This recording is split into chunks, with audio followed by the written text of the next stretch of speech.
Senior citizens in Orange County have worked hard to enjoy their retirement years, their homes, their kids, and their grandkids. Their dreams have created a treasure chest of memories. Sometimes, unfortunately, those dreams can be shattered in an instant. Grandma! I'm gonna call 911.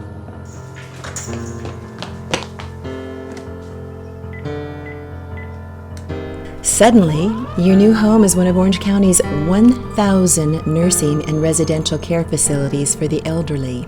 These facilities are under the watchful eye of the Council on Aging, Orange County's long-term Ombudsman Service. Federally mandated, ombudsmen work to empower residents and to act on behalf of those who cannot speak for themselves. Above all, they're a connection, a caring voice, and a smile. Ombudsmen are certified by the state of California and are trained to do the following: make unannounced, regular visits to licensed long-term care facilities for seniors in Orange County, mediate and attempt to resolve concerns or problems to the satisfaction of the residents, provide unbiased placement information and referrals, witness the signing of an advanced healthcare directive in nursing facilities, help educate families in the community on issues of long-term care, report serious facility violations to state licensing agencies, and we receive and investigate all reports of suspected abuse, as mandated by the state of California, in licensed long-term care facilities. Ombudsman volunteers come from every walk of life. They're former corporate executives, retired nurses and teachers, stay-at-home moms and government employees, people with a passion for helping others, particularly the elderly, or just a desire to give back to the community. For some, the reason can be the loss of a loved one to abuse or a debilitating disease. Unfortunately, my father-in-law died of malnutrition in a nursing home when I was helping my husband care for him. And at that time, I didn't know the ombudsman or anyone existed to help us with situations that arose. I was given a second chance to live. I have a heart transplant, and after that, I wanted to give back to my community in every way that I possibly can. When I retired from industry, I wanted to give back something to the community, for them supporting my family and I with all their services throughout the years. I've always had a love for elderly people because I was blessed with wonderful parents and fabulous grandparents. Some years ago, when my mother was going through the last few years of her life, I really had an amazing experience working with her, trying to help her get the services she needed. And when she passed away, I always felt a very strong desire to use some of what I had learned.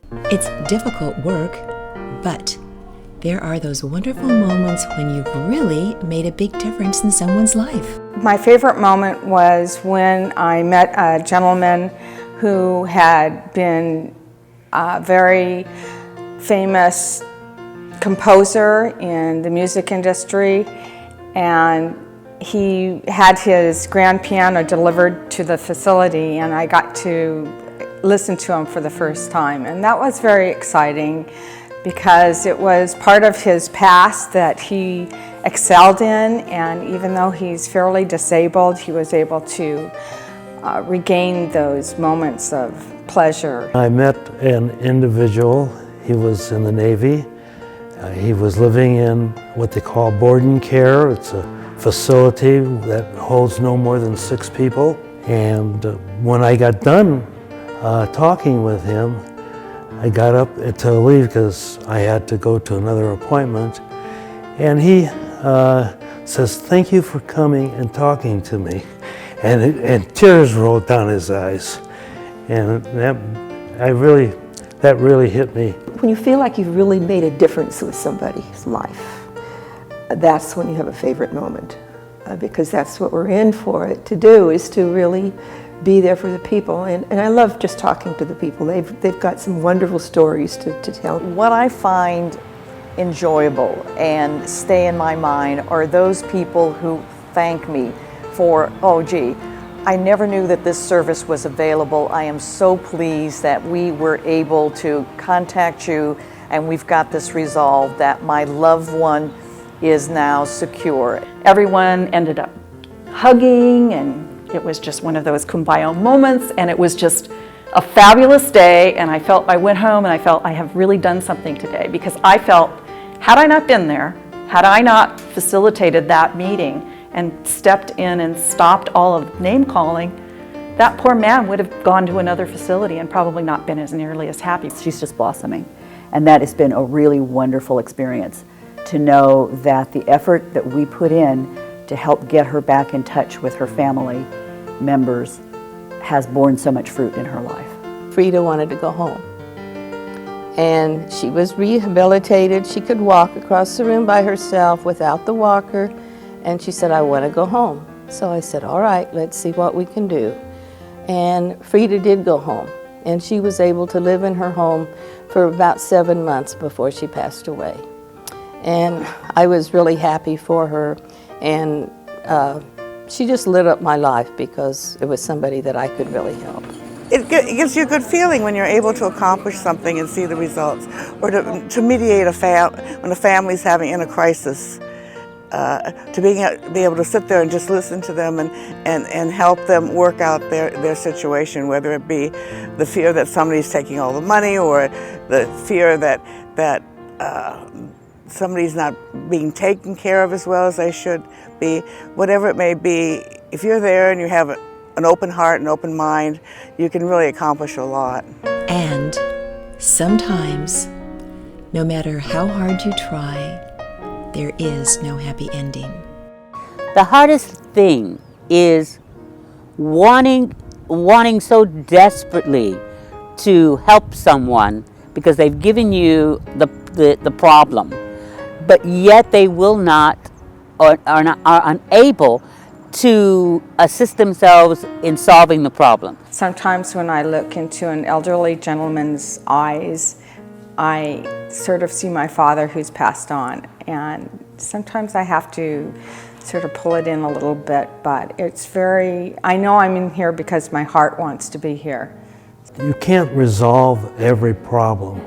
There's some problems that are just so hard that you just can't take care of it. As an ombudsman, I'm there to help assure that a resident's rights are honored, their wishes are honored, and they get to live the way they choose, even when sometimes I don't feel like it's in their best interest, that it will make them happiest in the long run. But they do get to choose, and I'm there to help assure that they are able to choose. The downside of what we do is establishing a 2, 3, 4 year relationship with someone, and then they pass on. And of course, that's really, I find it a really hard part of the job too, especially if you've known that person a long time. And yet we know that's inevitably what will happen. Nevertheless, you'd have to be a very cold person not to feel that loss when it happens. But you are making a difference.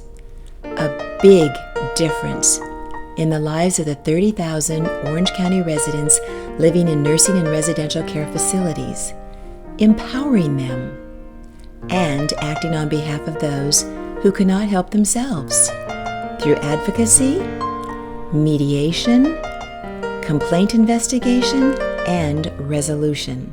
The Council on Aging Orange County Long-Term Ombudsman Service receives and investigates an average of 3,000 complaints per year. What advice do ombudsmen offer to those who are considering volunteering?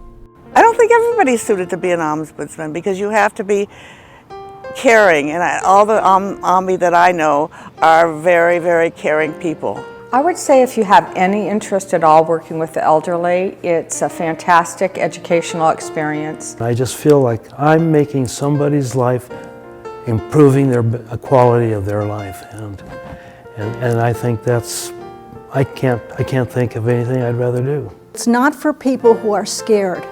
scared away by some of the ugliness, because we got to be in there and pitch in and remove some of that.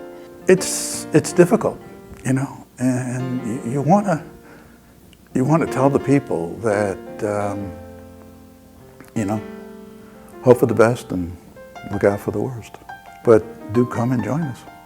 I don't think I could ever quit being an ombudsman, no matter what, because it's just, there's just too many needy people out there. Most of them are lonely. Many of them are forgotten. They either don't have families or they have families that really don't care about them anymore. I give my time, I give my energy, I give a smile, and every bit of that is returned to me when I get a smile back, or I can make a difference in a life of a person who is elderly and who has really no one else to be in their corner. You're doing something that's good and something you would hope that your own family would be helped by someone should they need it, or even yourself once you would reach an age where you need help. Those days keep you going. Ombudsmen are people who get things done. We are facilitators. We don't set the rules, but we implement and we make sure that the rules are followed. I say, be an ombudsman. There's a need in our community to reach out to people who need help but don't really know where to turn. And for the residents or the clients that we think are able to touch, it's an opportunity for them to see also that they still have an extended community that cares about them.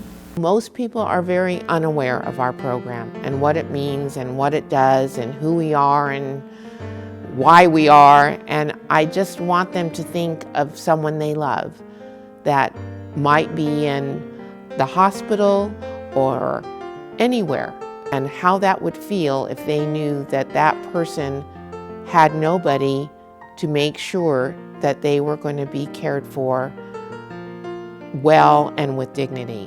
If I had to relay just one thing to explain to the general public why the Ombudsman exists and why we do what we do, it would be that there are, in Orange County alone, over 28,000 residents of long-term care facilities. Over 50% of them have dementia at some level, and they cannot speak up for themselves. They cannot protect their rights, their dignity, and they need someone to do that for them, and that's what the ombudsmen do. Most of our ombudsmen are volunteers who give tirelessly to be the voice for the very frail elderly who live in our long-term care facilities. Join the Ombudsman volunteers at the Council on Aging Orange County, or give so that more volunteers can be trained and have the resources necessary to do this vital work. Call the Council on Aging Orange County Long-Term Ombudsman Service at 714-479-0107 or 1-800-300-6222, or visit us online at www.coaoc.org.